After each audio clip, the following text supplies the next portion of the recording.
अस्सलाम वालेकुम जी। Online students आवाज़ क्लियर है?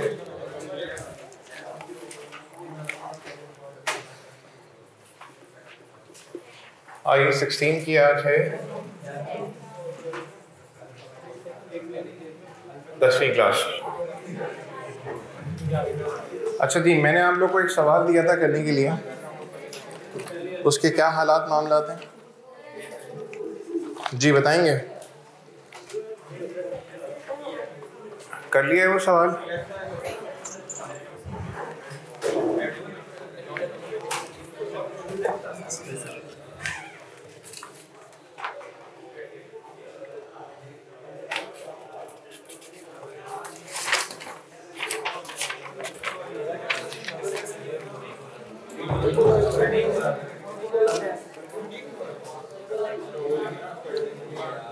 जी ऑनलाइन स्टूडेंट्स बताइए बेटा, आवाज़ क्लियर है?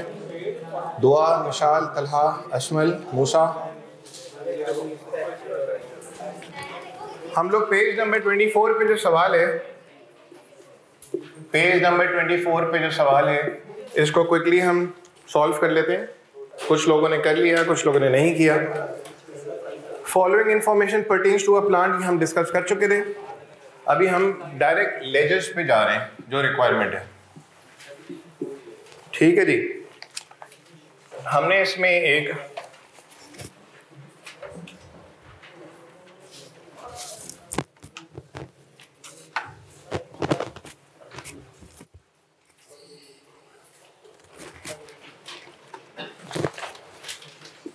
प्लांट एंड मशीनरी का अकाउंट बनाना है।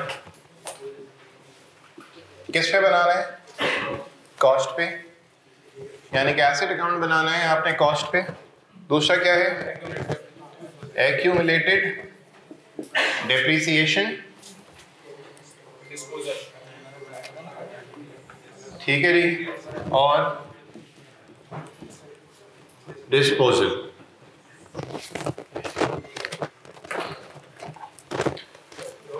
बताइए कॉस्ट ओपनिंग कितनी दी हुई है? 1118 पे ओपनिंग बैलेंस कितना है? 12700। सारी वर्किंग रुपीज इन थाउजेंड्स में।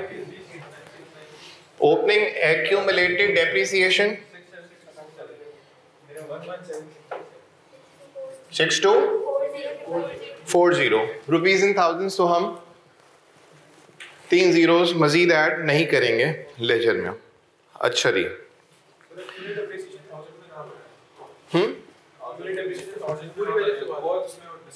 तो मैं यही कर रहा हूँ ना, 6240 पूरी वैल्यू लिख दूँ? नहीं यार, तो फिर वो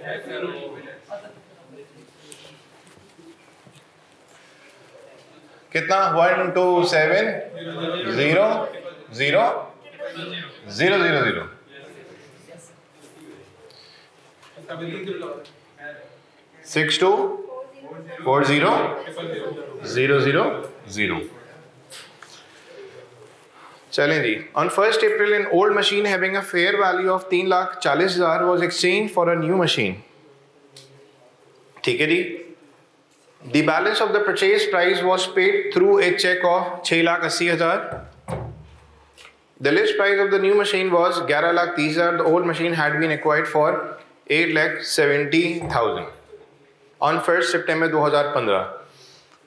हम लोग इसकी एक ट्रीटमेंट ये करते हैं, हम जर्नल्स भी बना लेते हैं, सिंपल भी, कंपाउंड भी। ऑल्दो ये रिक्वायर्ड नहीं है, लेकिन फिर भी हमने जो काम पहले किया था उस काम को ज़रा अच्छे से रिवाइज कर लें, क्योंकि अगला सवाल जो हम करने जा रहे हैं उसमें है जर्नल्स। ठीक, तो बताइए पुराना एसेट जो हमारे पास से जा रहा है, ये कब जा रहा है? बोलिए। 1418 पे। अच्छा जी, जो ओल्ड मशीन है वो क्रेडिट हो जाएगी कितने से बताएंगे आप? बोलिए कितना? 8,70,000।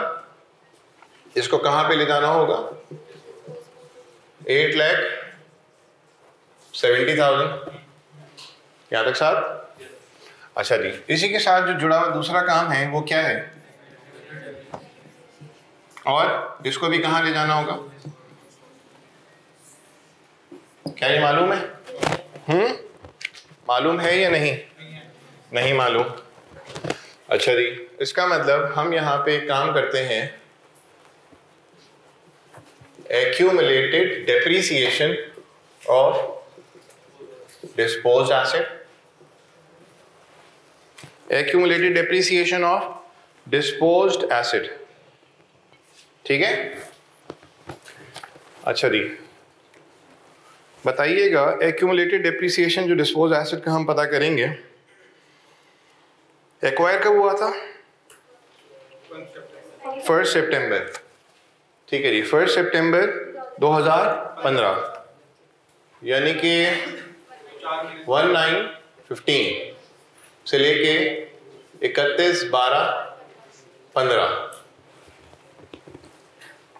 8,70,000 इंटू, बोले जल्दी से, 20% इंटू 4/12, 58,000। यह आया एक्यूमुलेटेड डेप्रिसिएशन 31/12/15 में, ठीक। अच्छा जी, फिर बताइए, फिर 2016 870 माइनस 58 इंटू 20%, 1624 जी बोलें, 2204 एक्यूमुलेटेड डेप्रिसिएशन 31/12/16। डिस्पोजल कब हुआ है? 1418 पे। आगे बढ़ना होगा मजीद, 2017, ठीक। 870 माइनस 220400 इंटू 20%, फास्ट प्लीज, 129920 बोले, 35। यह आ गया एक्यूमुलेटेड डेप्रिसिएशन 31/12/17। अच्छा, बहुत लंबा लग रहा है ना काम।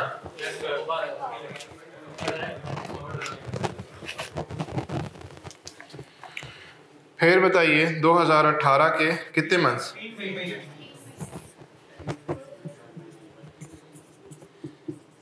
350320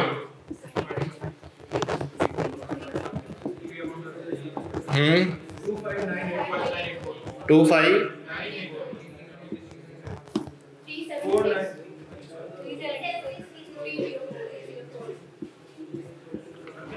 आपको याद है ना कि हम लोगों को इन आखिरी 3 वैल्यूज से मतलब, ठीक, इन 3 वैल्यूज से मतलब। अब सुनिए, इस काम को एकदम अगर मैं श्रिंक करना चाहूँ, अभी तो देखिए जब आप इसका सजेस्टेड आंसर्स में सोल्यूशन देंगे, जिन लोगों ने मुझसे मांगा था सोल्यूशन, मैंने उनके साथ शेयर किया है, सही है, वो चंद ही लोग थे, तो उन्होंने अगर सोल्यूशन भी देखा हो कुछ ऐसे ही दिख रहा होगा। बहुत सारे लोगों को सहमत ही नहीं हुई कि वो शायद उनका आंसर पहले से सही आ गया था या उन्हें चेक ही नहीं करना था। इस काम को ऑल्टरनेट कैसे किया जा सकता है? मुझे चाहिए बेटा 1 2 3 ये वैल्यू चाहिए, ये वैल्यू निकालना, सेकंड लास्ट और लास्ट, इतना मसला नहीं है, यहाँ तक पहुँचना मसला है। अब देखिए यहाँ तक हम लोग कैसे पहुँच सकते हैं। हमने चूंकि एसेट एक्वायर किया है ड्यूरिंग द ईयर ना, तो मैंने आपसे अर्ज किया था कि जब भी asset during the year acquire करें तो देखो उस साल के एंड पे बुक वैल्यू क्या आ रही। तो ये काम हम लोगों ने कैलकुलेटर पे ही किया। कीजिए 8,70,000 का 20% इंटू 4/12 करें, कितना आया? 8,70,000 मल्टीप्लाई बाय 20% इंटू 4/12 करो, मैं ये बोल रहा हूँ 58,000, ठीक। अब क्या करेंगे, 870 माइनस 58 करें, कितना है? कितना? 8 लाख, ठीक। ये एक पॉइंट आ गया मेरे पास, ठीक है जी। ये आ गई बुक वैल्यू जिस साल के एंड पे जिस साल हमने एक्वायर किया था उस साल के एंड पे आ गई ये बुक वैल्यू। यहां से हम स्टार्ट लेंगे 80%। एक साल तो गुजर गया, 15 कौन, 16 17 की पावर में करता हूं 2। ठीक, अच्छा अब देखिए 8 लाख, सॉरी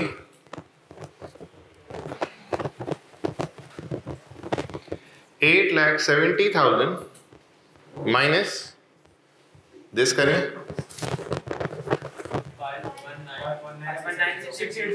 कितना,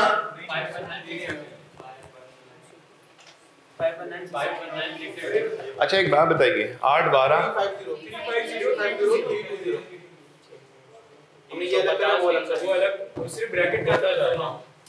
यार मेरे पास ये रही वर्किंग 350,320। क्या ये आप साथियों को बात समझ आई ये वाली? जी बोलिए। 350,320। अब आप खुद सोचिए कि अगर हमने वो पावर शावर वाली अंडरस्टैंडिंग नहीं ली होती तो हम अभी भी उसी अंदाज से ही लगे हुए होते जिस तरह से भी हमने फॉलो किया। अब देखें वो लोग जो इस चीज़ को इग्नोर कर रहे थे, अब मेरे ख्याल से वो गौर से देख रहे हैं, अरे यार ये सर ने क्या किए, हम तो उस तरह से करते थे काम। ठीक, अभी भी टाइम है बात को सुनने समझने का। अब देखो ये वाली वैल्यू आ गई। अब जिस साल डिस्पोजल हो रहा है उस साल के 3 महीनों का तो फटाफट, क्योंकि कॉस्ट मालूम है, एक्यूमुलेटेड आ गया। ठीक, तो बुक वैल्यू आ गई, वही वाली वैल्यू ये इंटू 20% इंटू 3/12। इसका मतलब हमारे लिए उस पॉइंट पे जिस पे पहुंचने में टाइम लगता है, आपने खुद देख लिया ये लंबा सफर। अभी तो 3-4 साल है ना, अगर वो 8-10 साल में आपको फंसाए तो कभी भी एग्जामिनर और आईकैप इस तरह की हरकतें करने का बड़ा आदी है। आपने अब अपनी आदत डालनी पड़ेगी। देखें एक तरतीब हमेशा याद रख लें, चाहे वो कॉस्टिंग हो, टैक्सेशन हो या FR हो या कोई भी सब्जेक्ट, जिस तरतीब पे पहले आपके जो भी उस्ताद मोहतरम है काम करा रहे हैं, सबसे पहले उस काम को डाइजेस्ट करने की कोशिश करें। घर जाएं, उस काम को अच्छे से रिवाइज करें और फिर सोचें कि यार सर ने अगर इस तरतीब से किया था तो मैं इसके क्या ऑल्टरनेट्स अपना सकता हूँ। ज़रूरी नहीं है कि यार सर ने जिस तरह से कदम उठाया आप भी उन्हीं के स्टेप्स को फॉलो करें, लेकिन इनिशियल लर्निंग करते वक्त आपने वही काम करना है जिस तरतीब पे आपको सिखाया गया। फिर हर बंदे का अपना दिमाग है। बेटा ये वाली बात समझ आ गई? ठीक, मैं इसको मिटा दूँ।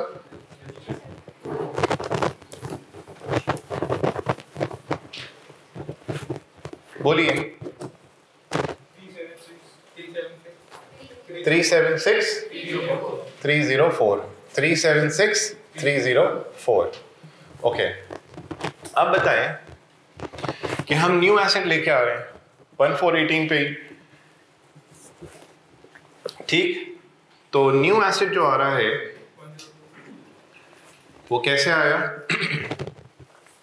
हमारे पास ओल्ड एसेट की फेयर वैल्यू गिवन है। ठीक, ओल्ड एसेट की फेयर वैल्यू हमें यहाँ पे गिवन है,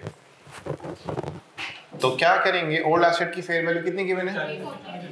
3,40,000 प्लस 6,80,000, कितना हो गया? ठीक, अच्छा जी, पैसा कितना जा रहा है? डन, मेरे साथ रहिएगा। और part exchange disposal, this is the balancing figure. Sir ये क्या है? 3,40,000, यानी कि जिस वैल्यू पे सप्लायर ने हमसे हमारा एसेट पुराना वाला खरीद लिया उस वैल्यू को बोलते हैं ट्रेड इन अलाउंस या पार्ट एक्सचेंज डिस्पोजल। अच्छा जी, इसके बाद बताइए गेन या लॉस हम मालूम करना चाह रहे हैं, गेन या लॉस पता करना चाह रहे हैं। ठीक, अब गेन या लॉस पता करने के लिए इधर आइए कि इस ट्रांजैक्शन में हमें गेन हुआ या लॉस, पहले इन तीनों को यहाँ पे करते हैं फिट। कितना? 870, ये है कॉस्ट, एक्यूमुलेटेड कितना? 376,304, और जो न्यू एसेट है, न्यू एसेट जो आया एक्सचेंज में इतना।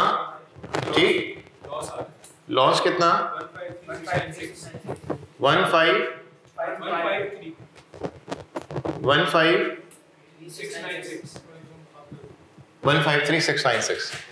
अच्छा जी, अगर ये वर्किंग वन आप लोगों ने समझ ली है या कॉपी कर ली है या ज़रूरत नहीं है कॉपी करने की, तो मैं क्या इसकी एक कंबाइंड एंट्री बनाऊं? ये कितना आ गया गेन?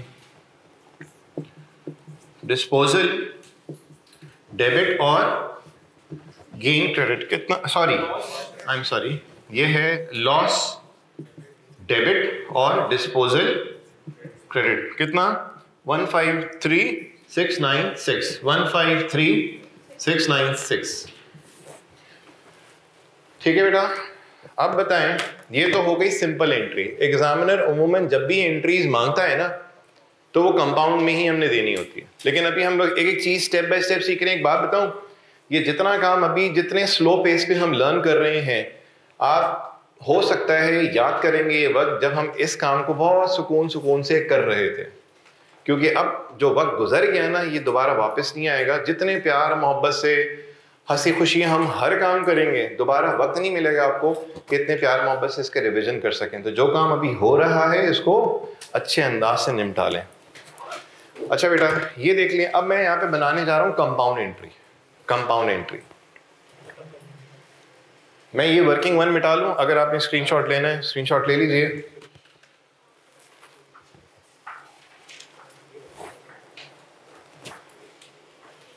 कल इंशाल्लाह हमारी जो 11वीं क्लास होगी IE16 की, उसमें हम रीवैल्यूएशन मॉडल स्टार्ट कर लेंगे और फिर इंटरेस्टिंग काम इंशाल्लाह हमारे कल से मज़ीद स्टार्ट हो जाएंगे।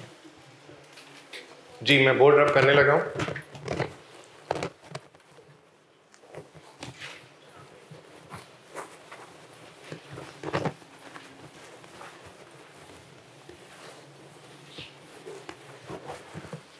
अच्छा जी, यही सारी एंट्रीज ऑल तो हमसे इसने मांगी नहीं है, लेकिन फिर भी हम लोग इस काम को यहीं पे किल कर रहे हैं। बताइए, ओल्ड मशीन क्रेडिट कितना? 8,70,000 और इसका डेप्रीसिएशन भी खत्म करें, कितना है? 376,304। ठीक है जी। अच्छा,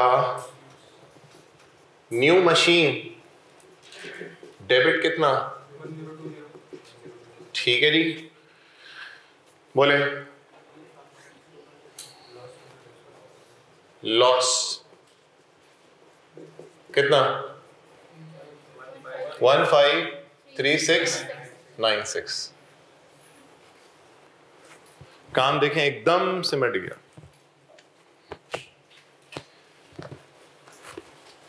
यहां देखिए, ये जो पीडी है ये गेन या लॉस का इंडिकेट नहीं कर रहा। ये वैल्यू हमें सिर्फ ये बता रही है कि हमारा जो पुराना एसेट जो हमने दिया सप्लायर को, उसने कितने पे उसको खरीद लिया, उसने उसको कितनी वैल्यू पे एक्सेप्ट कर लिया, 3,40,000। So this is not the gain और लॉस। जिस वैल्यू पे आप अपना पुराना एसेट दे रहे हैं उसकी जो कीमत लग रही है वो कितनी? 3,40,000। लॉस बेटा बात सुनिए, पता लगाने के लिए, हेलो, ये वैल्यू पता करने के लिए आप ये देखो, आपने 1 2 3 काम किए, ठीक, एकदम श्रिंक हो गया ये वाला काम। ये वाली बात समझ आई? तो ज्यादातर सजेस्टेड आंसर्स या कोई भी आप देखेंगे, आपको जो जर्नल्स नजर आएंगी, बेटा मैं आपसे बड़ी गुजारिश कर रहा हूँ इस काम को यहाँ पे इज्जत से नोट डाउन कर लें, समझ के। इस पे आप लोग ज्यादातर देखेंगे, लेकिन इसका बैकग्राउंड मैकेनिज्म ये चल रहा हो, ठीक। अच्छा जी, चले हमने यहाँ पे देख लिया इस काम को, और लेजेस को भी ठिकाने लगा देते हैं। कब डिस्पोजल हो रहा है? 1 अप्रैल 18 डिस्पोजल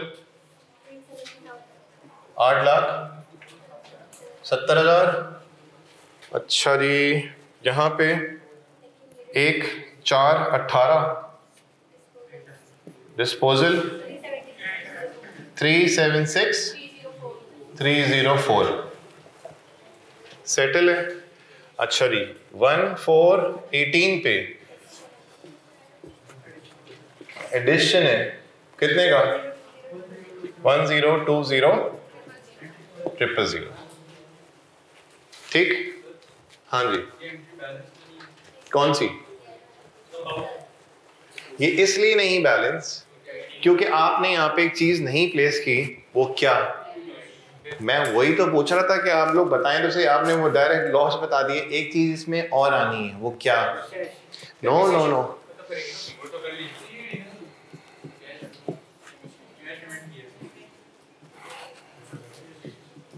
तो एवं ही आप लोगों ने बोल दिया कि वो बैलेंस आ गया। अब जरा देखो, अभी भी नहीं आ रहा।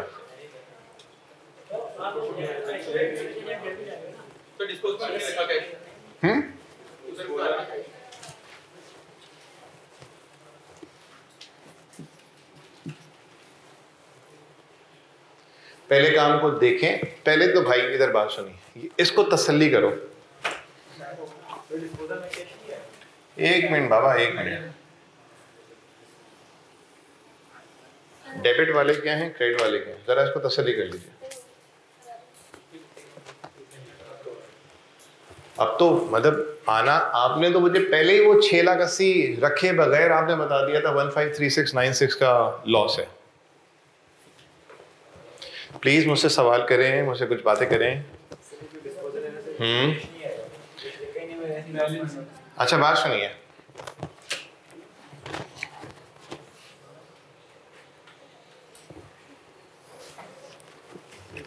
जी पूछिए। पूछा ये जा रहा है कि सर इस डिस्पोजल अकाउंट में कैश कहीं आएगा जाएगा, कुछ होगा या नहीं होगा? अच्छा चलो यहाँ पे आओ। डिस्पोजल ओल्ड मशीन से बना, आ गया।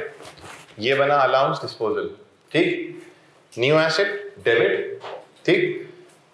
कैश बैंक अभी तक डिस्पोजल नहीं आया, सिर्फ ये रहा डिस्पोजल।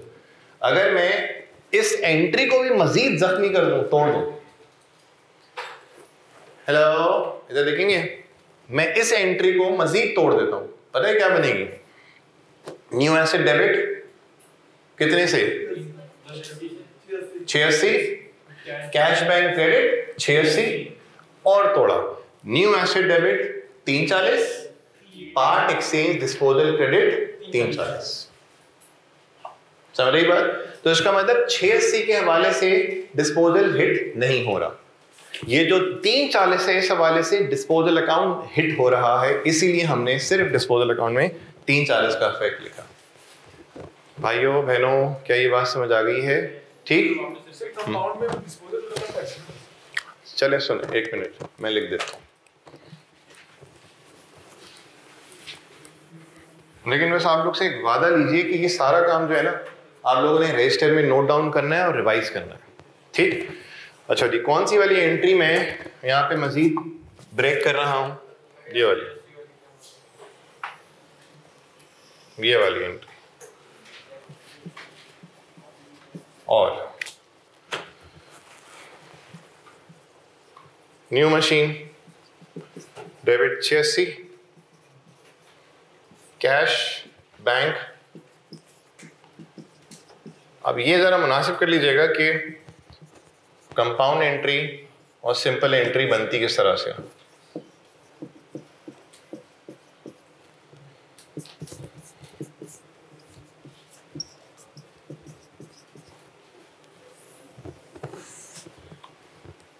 बोलिए।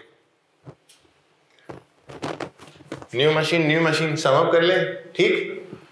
कैश और पीडी दो अलग है यार। वो याद करें ना, जब आप बिल्कुल बेसिक्स कर रहे होते थे तो क्रेडिट सेल्स आती थी, एक को बेचा, receivable A debit sales credit, फिर receivable B debit sales credit, फिर बोला जाता देखो सेल्स कॉमन है ना। आप भी वहाँ के फाड़ फाड़ के देखते थे, हाँ सर कॉमन। सेल्स को एक साथ प्लस कर दिया, क्रेडिट किया, और रिसीवेबल अलग अलग क्या हो गया, डेबिट हो गया।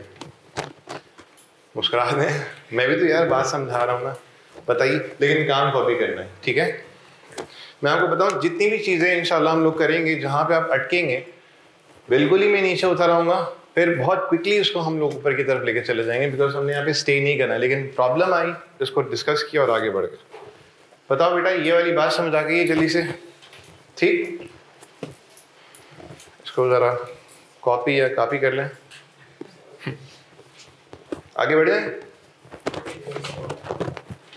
ये तो हुआ पहले एसिड का। दूसरे एसिड का क्या है?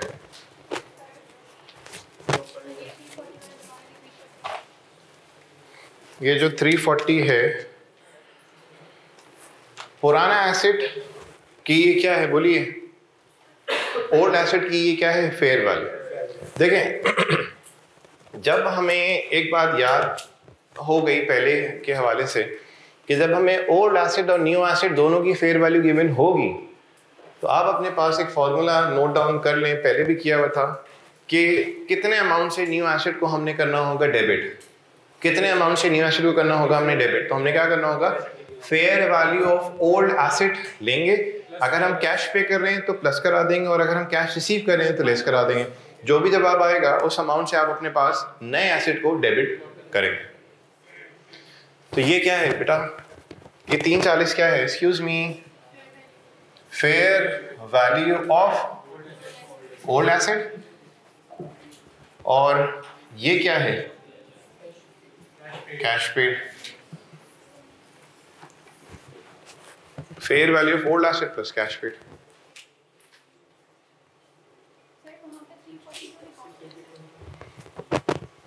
न्यू एसेट हमारे पास आया कितना, 1020, पैसा कितना गया 86।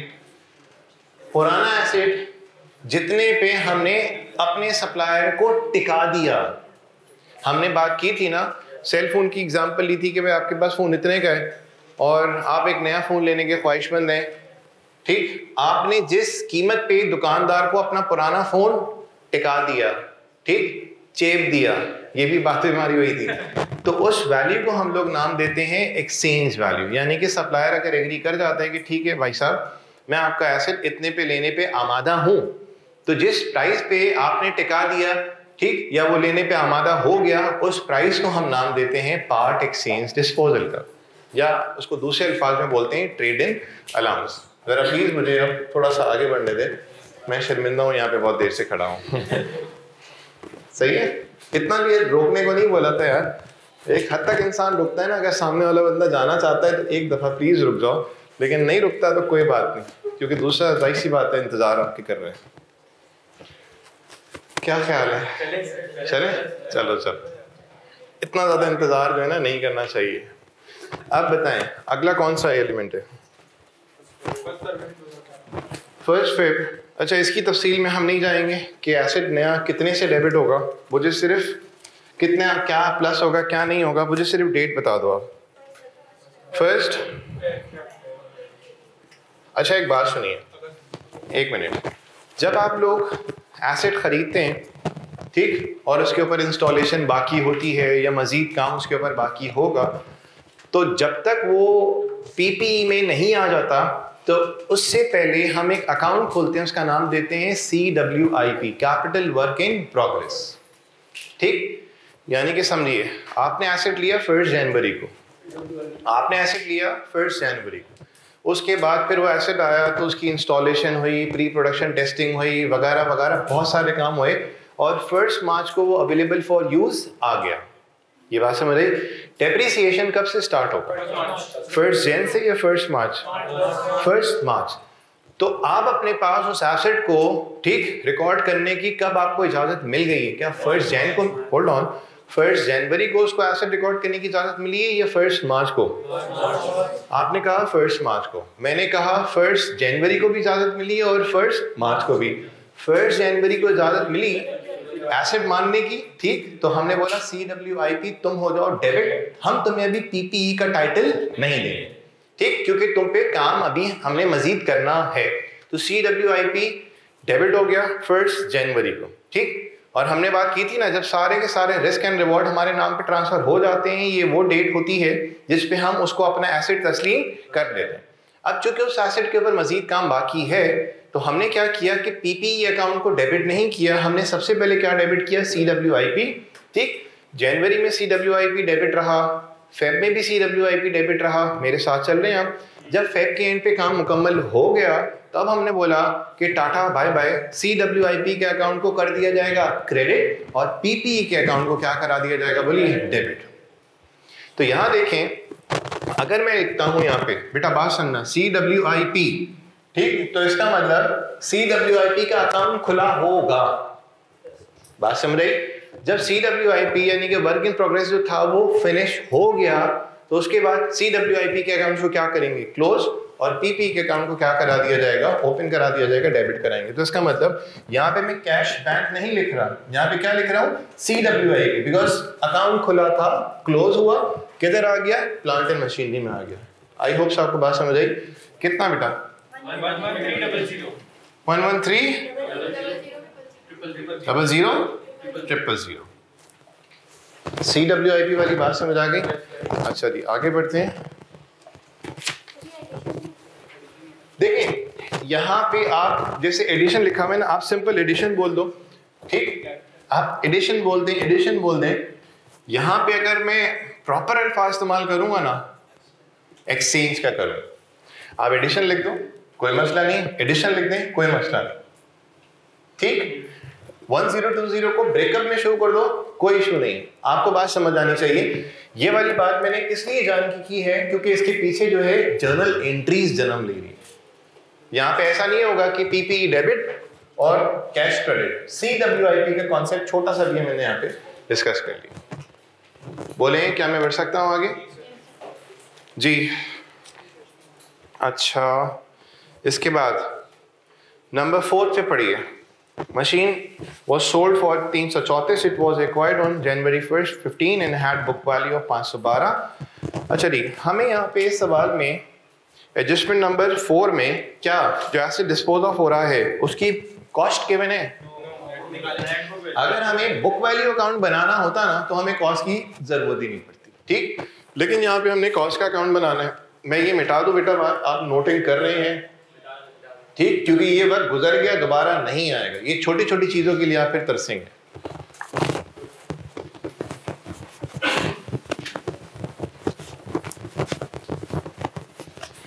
मैंने आपसे एक ही गुजारिश की है कि बेटा पास पेपर वाले काम को आप 1 से 2 दफा रिवाइज करें।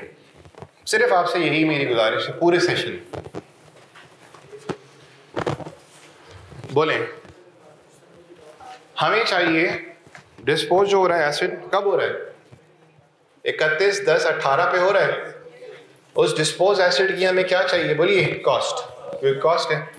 अब हम क्या करें,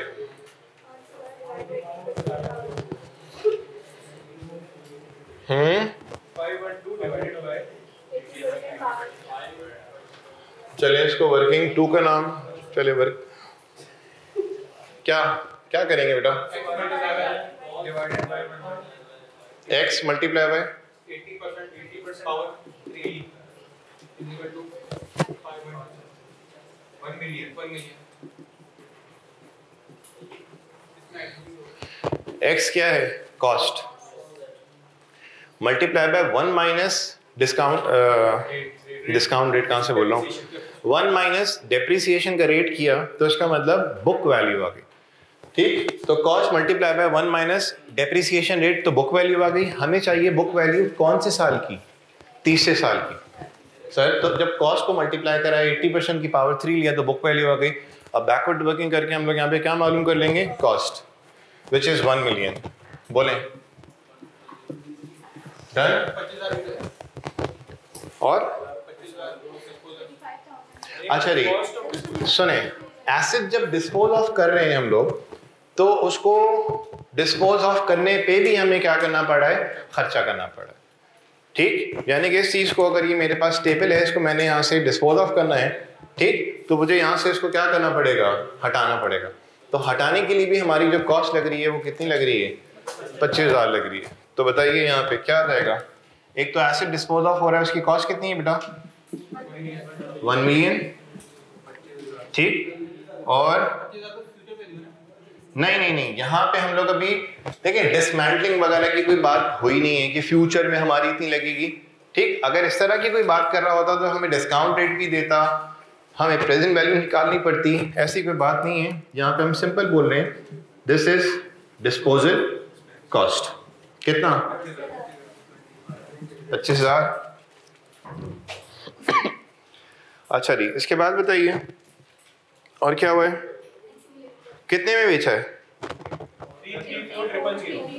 334, लेकिन इससे पहले हमें ये चाहिए होगा 334,000 और ये चाहिए हमें एक्यूमुलेटेड डेप्रिसिएशन, सही है जी।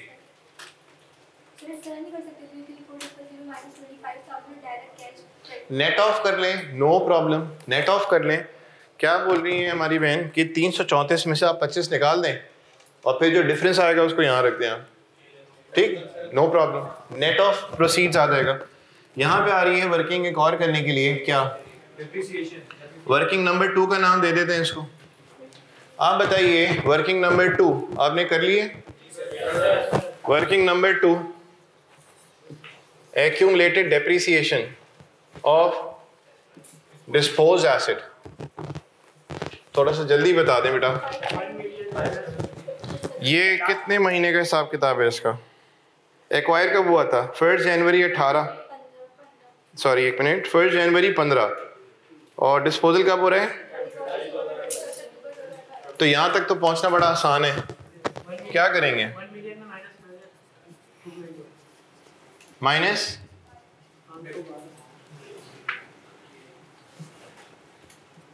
हाँ जी 80% की पावर 15, 16, 17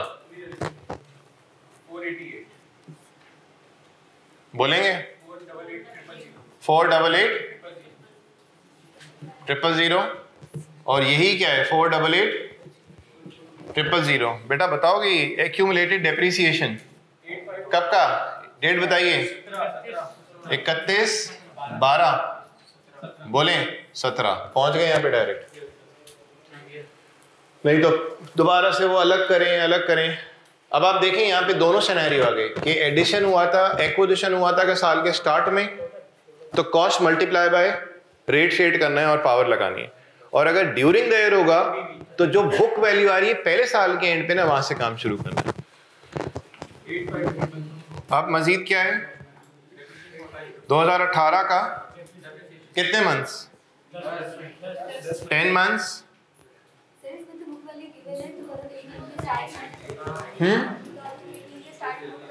गिवन है तो क्या करें आप बताइए?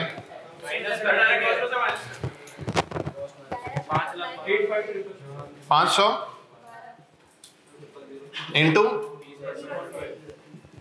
इंटू बोले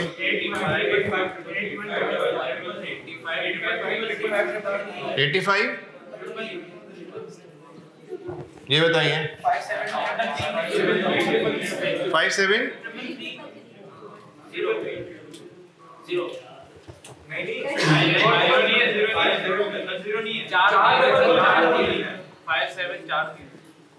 1 2 3 4 ऐसे ही। अगेन हमें last, second last, third last in values की जरूरत है, ठीक। अच्छा मैं अगर आपसे पूछूं बताइए ये 573333 की जो जरूरत पड़ेगी ये कहाँ पड़ेगी? ये आ रहा है क्या एक्यूमुलेटेड डेप्रीसिएशन कब का? 31/10/18। कहाँ आएगा ये 573? डिस्पोजल वर्किंग 2 डेट 31/10/18 कितना? 57, ठीक है जी, यहां पे जरूरत पड़ी। अच्छा जी अब ये वाली वैल्यू की जरूरत कहां पड़नी है? ये 48800 की जरूरत कहां पड़नी है?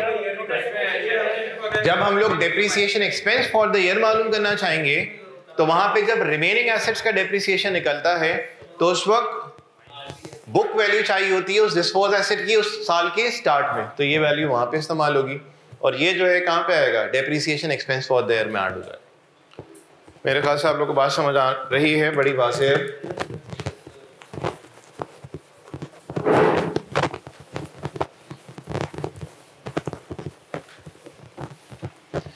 इस तरह के सवाल आजकल आई के बिल्कुल भी देने के मूड में नहीं है, बिल्कुल भी मूड में नहीं है, ठीक।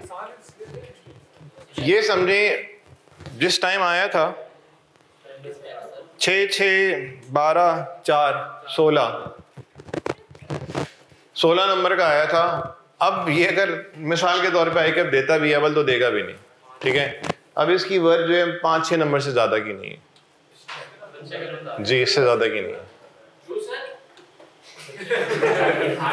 देखें, मैंने बड़ी बात वाज़ेह कर दी कि आजकल इस तरह के सवालात आने का कोई चांस नहीं। यानी कि जो आप सवाल आ रहे हैं जिस तरह के ना, वो बड़े डिफरेंट पैटर्न पे हैं, लेकिन अभी करंट अटेम्प्ट के जो सवालात हैं उनको करने के लिए हमें बैकग्राउंड क्लियर होना वो ज़रूरी है। ये भी कोई 1960 का सवाल नहीं है, देख लीजिए 2019 का सवाल है। तो इतने पुराने सवाल भी हम नहीं करेंगे कि जिसका करने का कोई हमें फ़ायदा नहीं है। मोस्ट रीसेंट अटेम्प्ट के जो 10 पास्ट पेपर्स हैं उनको तो हमने लाजमी तौर पे करना है।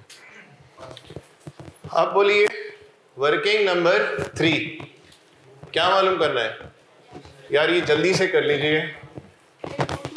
Remaining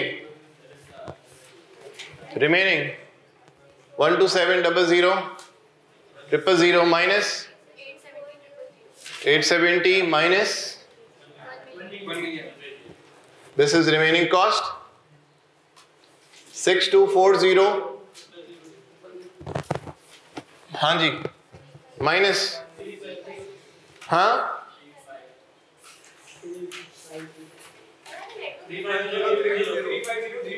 350 320 minus 488। भाई आप बुक वैल्यू से लेके चलें या कॉस्ट में से निकालें, वो आपका मैटर है। 108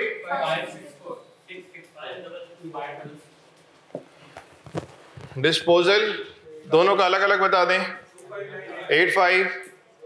85 और पिछले वाले का 25984 टोटल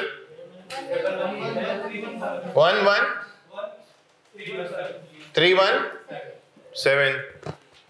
यार एडिशन का भी आपने निकाल दिए ना। 10-20 इंटू 20% इंटू 9/12 और 11,30,000 इंटू 20% इंटू 5/12। बोले टोटल 1094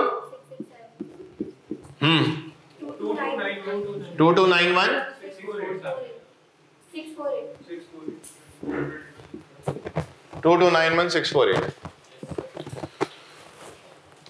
सवाल ने भी हमारा टाइम काफ़ी ले लिया, लेकिन कोई बात नहीं, चीज़ें जो हैं बिल्कुल पहले के मुकाबले में और बेहतर हो जानी चाहिए। क्योंकि हमने फुल स्पीड किया तो उस वक्त आपकी जो कैफियत थी वो ये कि सर बड़ा मुश्किल सवाल है, लेकिन फुल स्पीड का जब आपने रिवीजन किया आपने बोला हाँ सर मुनासिब है। इसी तरह से ट्रेडिंग वाला आपने सवाल FSE के मुकाबले में थोड़ा सा आसान कंसिडर हुआ। ये जो अल्फा वाला आया इसमें भी थोड़ी बहुत दिक्कत थी, लेकिन इस सवाल को भी आप ये नहीं बोलेंगे बहुत मुश्किल है। बेसिकली सीए में आने के बाद जब आप पास शिफ्ट करेंगे, सवालात करते चले जाएंगे ना, आपका बेसिकली खुद का जो लेवल है ना वो अपग्रेड हो रहा है with the passage of time. बोलिए ये कितना आ गया? 2291,648। बाकी ये निकाल लीजिए। बेटा अगले सवाल पे जा रहे हैं। अगला सवाल जो है पेज नंबर 25 पे, क्विकली आ जाइए।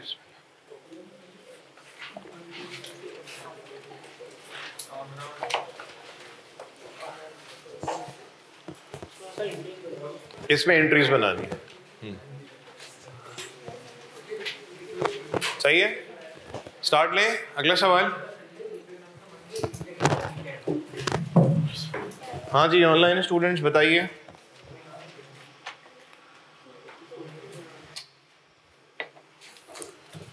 पहले डिस्कस करते हैं, उसके बाद स्टार्ट लेते हैं। Kamran enterprise page number 25। Kamran Enterprise provide depreciation on plant and machinery at 10% on WDV. Depreciation is charged from the month the asset is available for use in operation up to the month prior to its disposal.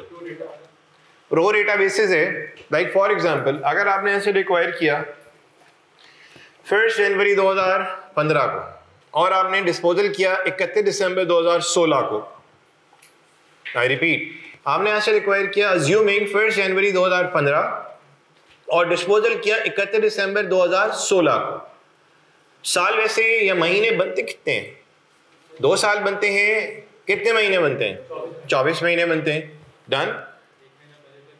अब वो यहाँ पे क्या फरमा रहा है कि आपने डेप्रिसिएशन जो चार्ज करना है, ठीक है जी, वो डिस्पोजल से 1 महीने पहले तक चार्ज करना है। वो खुद हमें बात बोल रहा है। अगर वो बोलता है कि depreciation is charge from the month of acquisition, month of purchase to the month of disposal, तो इसका मतलब इस सिचुएशन में कितने मंथ्स का डेप्रिसिएशन आता? 24। हेलो, बात समझ आ रही है? अगर वो हमें कहता कि depreciation is charge from the month of acquisition to the month of disposal, ठीक, तो कितने मंथ्स का डेप्रिसिएशन जो कितने साल का आता? क्लियर? इससे यहां पे बात किस तरह से की है? From the month of acquisition to the month, बोलो, प्रायर टू डिस्पोजल, यानी कि डिस्पोजल से 1 महीने पहले तक हमने डेप्रिसिएशन चार्ज करना होगा। तो कितने मंथ्स आ जाएंगे मेरी एग्जांपल के मुताबिक? 23 या 24? 23 महीने आ जाएंगे। यहाँ पे जनवरी और दिसंबर की बात नहीं हुई, जो भी बात हुई है उसको हम देख लेते हैं। अच्छा जी, कॉस्ट गिवन है, हमें यहाँ पे अलाउंस भी गिवन है, ठीक है जी। किस डेट पे गिवन है? 1 जुलाई 2015। रिक्वायरमेंट में देखिए, prepare accounting entries to record the above transaction in KE book for the year ended 30 June 2016, यानी कि ईयर एंड हमारा है 30 जून 2016। स्टार्ट कब हो रहा है? 1 जुलाई 2015। तो जुलाई 15 से लेके 30 जून 16 तक महीने बनते कितने हैं? 12 महीने बनते हैं। The following information is available in respect of plant and machinery for the year ended 30 June 2016. On 1 अक्टूबर 15, ठीक है जी, 1 अक्टूबर 15, यानी कि साल शुरू हुआ कितने महीने बाद की बात हो रही है? जुलाई, अगस्त, सितंबर, 3 महीने गुजरने के बाद 1 अक्टूबर 15 को second hand machine was acquired from a Chinese company for ₹15 million. कितने में? 15 million. The machine was renovated and overhauled at cost of ₹3 million, यानी कि उसकी रेनोवेशन हुई, उसको ओवरऑल किया, ठीक। तो जो भी मशीन को हमने ओवरऑल किया उस पर जो हमारा खर्चा आएगा उसको हम क्या करेंगे? कैपिटलाइज करेंगे। अब देखिए, फुल स्टॉप के बाद वो कह रहा है 25% of this expenditure was in respect of purchase of consumables, यानी कि कुछ ऐसे कंज्यूमेबल्स समझते हैं जैसे फॉर एग्जांपल ऑयल फिल्टर हो गया, स्क्रू हो गए, नट हो गए, बोल्ट हो गए, बैटरीज वगैरह हो गई, ठीक। तो ये जो कंज्यूमेबल्स हैं ये हमारे क्या होंगे? कैपिटलाइज नहीं होंगे। इसको हम अपना day to day expense consider करेंगे और इसको हम लोग प्रॉफिट एंड लॉस में चार्ज कर देंगे। तो एक बात सुनिए, हमने नया एसेट एक्वायर जो किया, I mean second hand machinery जो हमने खरीदी, वो कितने की खरीदी है? 15। हेलो, कितने की? 15। क्या खाली 15 मिलियन का खर्चा हुआ? नहीं सर, 15 मिलियन का तो खर्चा हुआ। रुकना जरा, न्यू मशीन यानी कि ओल्ड मशीन हमारे लिए तो नई मशीन है ना, मशीन क्या हो जाएगी? बोलिए, डेबिट। 15 मिलियन कैश बैंक क्या हो जाएगा? बोलिए, क्रेडिट। ये 15 मिलियन की एंट्री बनी। फिर मुझे बताइए, ये जो कंज्यूमेबल्स, ये जो हमारा मजीद खर्चा हो रहा है कितने का? 3 मिलियन का। इस 3 मिलियन के खर्चे में जो 75% है वो मशीन की कॉस्ट में क्या हो जाएगा? बोलिए, ऐड, ठीक। और वो जो 3 मिलियन का 25% है वो एसेट की कॉस्ट में ऐड नहीं होगा, उसको हम लोग प्रॉफिट एंड लॉस में कंज्यूमेबल्स के नाम से जाके चार्ज करा देंगे। बेटा बात समझ रही? तो इसका मतलब 15 million debit, cash bank credit. फिर एक और एंट्री बनी, क्या? मशीन डेबिट कितना? 2.25 डेबिट, कैश बैंक क्रेडिट। तीसरी एंट्री क्या बनी? कंज्यूमेबल्स, प्रॉफिट एंड लॉस में कंज्यूमेबल्स डेबिट हो जाएगा और कैश बैंक क्रेडिट। डन। हम चाहें तो 3 एंट्रीज बनाएं या हम चाहें 1 एंट्री बनाएं। 1 एंट्री अगर हम बनाते हैं कंपाउंड, तो बेटा होगा पता है क्या? मशीन डेबिट 15 प्लस 3 मिलियन का 75%, 15 मिलियन प्लस 3 मिलियन का 75% करा दो, कितना हो गया? 17.25 से machine debit, cash bank credit कितना हो जाएगा आपके पास? कैश बैंक क्रेडिट कितना हो जाएगा? 18, और P&L डेबिट कितने से हो जाएगा? P&L डेबिट कितने से हो जाएगा? यानी कि 3 मिलियन का 25%। अभी मैं बोर्ड पे लिख दूंगा, काम बिल्कुल आराम से समझ आ जाएगा, लेकिन अभी मैं सिर्फ डिस्कस कर रहा हूं। ठीक, कुछ डिस्कशन में बात समझ आएगी और कुछ काम मैं बोर्ड पे करूंगा। बोर्ड पे करना मेरे लिए बड़ा आसान होता है क्योंकि उसमें इतनी दिक्कत नहीं होती। मैंने बोला आपने मेरी बात को शायद इतना नहीं सुना, आप छापने में लग गए, लेकिन अभी जो डिस्कशन कर रहा हूं इसमें थोड़ी सी एफर्ट ज्यादा लगती है क्योंकि आप सुन रहे हैं और एकदम वो जो सोया हुआ जमीर है उसको जाग रहे हैं, अच्छा जानी क्या चल रहा है। ठीक, उसको भी आने में देर लगती है, फिर बोर्ड पे आऊंगा तो इंशाल्लाह समझ आ जाएगी बात। एनीवेज, हमें ये बात समझ आ गई। Number second, on 1st November 15, KE transferred a machine having a list price of 10 million from its stock in trade to its engineering department. KE sells such machine at cost plus 25%. यानी कि जो Kamran enterprise है उसके stock में, उसकी inventory में क्या चीज पड़ी हुई थी? एक मशीन, और स्टॉक में पड़ी हुई थी, तो इसका मतलब वो पड़ी हुई थी किस पर्पस के लिए? बेचने के लिए। लेकिन डिसाइड ये हुआ कि इंजीनियरिंग डिपार्टमेंट को जो जरूरत है, ठीक, तो बाहर से क्यों खरीदे हम लोग, अपने ही स्टॉक में से उठा के अपने इंजीनियरिंग डिपार्टमेंट में उसको ट्रांसफर कर लें। तो इसका मतलब आज से पहले वो हमारे पास क्या ट्रीट हुआ था वो मशीन? इन्वेंट्री। ये वाली बात समझ आई? उसको जब तक वो माल पड़ा हुआ था बेचने के लिए तो वो स्टॉक के नाम से, इन्वेंट्री के नाम से आ रहा था। लेकिन जब ये डिसाइड कर लिया कि अब हम लोग स्टॉक में से निकाल के उसको इंजीनियरिंग डिपार्टमेंट में ट्रांसफर कर देंगे, तो इंजीनियरिंग डिपार्टमेंट के लिए विद इन द ऑर्गेनाइजेशन ये सारी क्या हो रही है? ट्रांजेक्शन हो रही है। तो हम क्या करेंगे? स्टॉक में से, क्या आप खुद बताओ ना, स्टॉक को बढ़ाएंगे कम करेंगे? स्टॉक हो जाएगा क्रेडिट और जो मशीन है वो क्या हो जाएगी? डेबिट। अच्छा, विद इन दी ऑर्गेनाइजेशन ये ट्रांजेक्शन हो रही है, तो यहाँ पे मार्कअप शार्कअप या मार्जिन वार्जिन की कोई बात होनी चाहिए नहीं होनी चाहिए? नहीं होनी चाहिए। अब देखिए यहाँ पे कि ये जो वैल्यू लिखी हुई है 10 million, this is list price, यानी कि इस प्राइस पे उसको रिटेल किया जाता है, इस प्राइस पे उसको बेचा जाता है बाहर वाले लोगों को।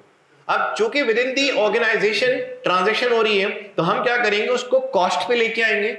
और आपको याद है फॉर्मूला मार्कअप में क्या होता था? Cost is equal to sales divided by 1 plus markup. Cost is equal to sales divided by 1 plus markup. तो हम क्या करेंगे? यानी कि सेल्स प्राइस दी हुई है, रिटेल प्राइस दी हुई है कितनी? 10 डिवाइडेड बाय क्या करेंगे? 1.25 करो। कितना है? कितना आ गया आपके पास? 8 मिलियन आ गया। तो हम एंट्री बनाएंगे stock credit, machinery debit. Done, ये दूसरी एंट्री बनी। नंबर 3 पे आइएगा। On 1 January 2016 certain worn out parts of plant were replaced at a cost of 4 million. कुछ पुराने पार्ट्स जो बहुत ही बोसीदा हो गए थे या इस्तेमाल कर करके वो घिस चुके थे, वो बेल्ट, वो स्क्रूज, ठीक, वगैरह वगैरह, ठीक, या वो डैमेज हो चुके थे, उसको हम लोग बोलते हैं क्या? worn out parts. उनको रिप्लेस कराया है कितने में? 4 मिलियन, यानी कि 40 lakh. The replaced part neither enhance the useful life of the plant nor its operating efficiency. Hold on. अब यहां पे मैं एक बात मजीद करूंगा आपसे, ठीक? आपने छूटते ही बोला अरे भाई ना लाइफ बढ़ रही है, ना कैपेसिटी बढ़ रही है, ठीक, ना एफिशिएंसी बढ़ रही है। सुनोगे मेरे भाइयों बहनों, जरा प्यार मोहब्बत से मैं कुछ बातें करने जा रहा हूं। एग्जिस्टिंग नॉन करंट एसेट पे जब आप फ्यूचर में कुछ खर्चा करते हैं, ठीक, तो उस खर्चे से होता क्या है? उस खर्चे से होता क्या है?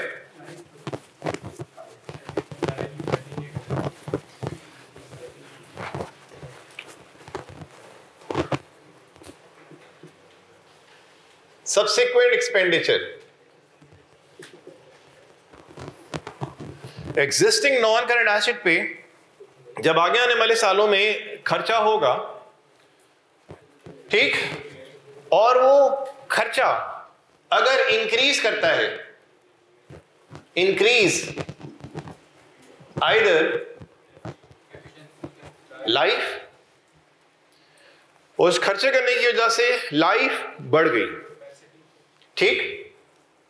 दूसरी बात सर कैपेसिटी, और तीसरी बात सुनिए सर, हमने एग्जिस्टिंग नॉन करंट एसेट पे आगे आने वाले सालों में खर्चा किया और कुछ छोटे मोटे पार्ट्स रिप्लेस हुए, ठीक, छोटे मोटे पार्ट रिप्लेस हुए, लेकिन उन पार्ट के रिप्लेस होने से एसिड की लाइफ बढ़ नहीं रही है और उन पार्ट की कॉस्ट भी बड़ी इनसिग्निफिकेंट है, इममटीरियल है। तो आपकी यहाँ पे राय क्या होगी? पार्ट तो देखो मशीन इस्तेमाल हो रही है, मशीन इस्तेमाल हो रही है, तो पार्ट तो मुसलसल की बुनियाद पे जो है वो नए डाले जाते हैं हर रोज या हर हफ्ते या हर महीने, ठीक। अब उन पार्ट की जो कॉस्ट है वो कोई ज्यादा भी नहीं है। तो आप अपनी राय का इजहार करें, इस सिचुएशन में हमें क्या करना चाहिए? लाइफ भी नहीं बढ़ी, मेंटेन रह रही है, क्या करेंगे? वो जो पार्ट्स तब्दील हो रहे हैं उस मशीनरी को इस्तेमाल करने के लिए पार्ट्स का मुसलसल की बेसिस पे क्या होता है, तब्दील करने होते हैं। पार्ट्स की लाइफ होती है भाई इतने घंटे चलेंगे या इतनी उसकी प्रोडक्टिविटी होगी, एक्सपायर हो जाएंगे, नए पार्ट्स डालने पड़ेंगे। वो भाई ये मशीन आपने ली है तो इसके नखरे कुछ ऐसे हैं। तब आप मुझे बताइए, अगर पार्ट रिप्लेस हो रहा है और उस पार्ट की कॉस्ट सिग्निफिकेंट नहीं है तो बताइए उसका क्या सलूक करना चाहिए? क्या करना चाहिए उसको? बोले एक्सपेंस आउट, यानी कि प्रॉफिट एंड लॉस में ले जाओ और उसको अपना एक्सपेंस मान लो। और सर अगर हम लोग, अब सुनिएगा, दो बातें मैं यहां पे करूंगा। पहली वाली बात समझ आ गई? दूसरी बात, आज से पहले हम लोग अच्छे बच्चों की तरह ये बात जानते थे, एक होता है कैपिटल एक्सपेंस बच्चों और दूसरा होता है रेवेन्यू एक्सपेंस।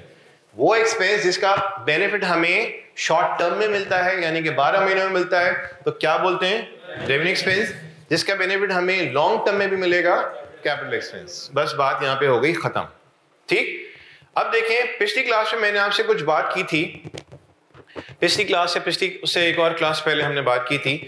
मैंने ये कहा था एक्सपेंस इनकर किया जा रहा है और इस एक्सपेंस का आउटकम ये निकल रहा है कि रेवेन्यू अर्निंग कैपेसिटी में क्या हो रहा है? बोली इजाफा। तो हम लोग उस तरह के खर्चे को क्या करेंगे? बोले कैपिटलाइज या एक्सपेंस आउट? बोले कैपिटलाइज, यानी कि एक्सपेंस किया नॉन करंट एसेट एग्जिस्टिंग पे और उससे क्या बढ़ गया? रेवेन्यू अर्निंग कैपेसिटी बढ़ गई। तो हमने क्या कहा उसको? ये कौन सा खर्चा है? Capital expenditure. ठीक हो गई बात। आज उस बात में मजीद एडिशन किया जा रहा है। कैसे एडिशन किया जा रहा है? एक बात तो दिमाग में बैठ गई, भाई ये खर्चा हो रहा है ना, रेवेन्यू अर्निंग कैपेसिटी बढ़ रही है ना, क्या करो? कैपिटलाइज करो, यानी कि एसेट की कॉस्ट का पार्ट बनाए। ये बात हो गई पहले। आज उसी बात में थोड़ा सा किया जा रहा है इजाफा। सर इजाफा ऐसा किया जा रहा है कि भाई एग्जिस्टिंग नॉन करंट एसेट पे मजीद हुआ खर्चा, ठीक, और उस खर्चे की वजह से सर पार्ट चेंज हुए हैं लेकिन पार्ट की कॉस्ट कोई सिग्निफिकेंट नहीं है। क्या राय दोगे मुझे? बोलिए। ये बड़ा खुदा की कसम ये इंपॉर्टेंट डिस्कशन अभी हो रहा है, ठीक, क्योंकि आप अगर इस पोजीशन में भी नहीं आते कि यार ये डिसाइड करो कि ये एसेट की कॉस्ट का पार्ट बनेगा या नहीं बनेगा, तो इसका मतलब आपने I-16 में बात को सुना समझा ही नहीं आपने। ये डिस्कशन बड़ा इंपॉर्टेंट तरीन डिस्कशन है।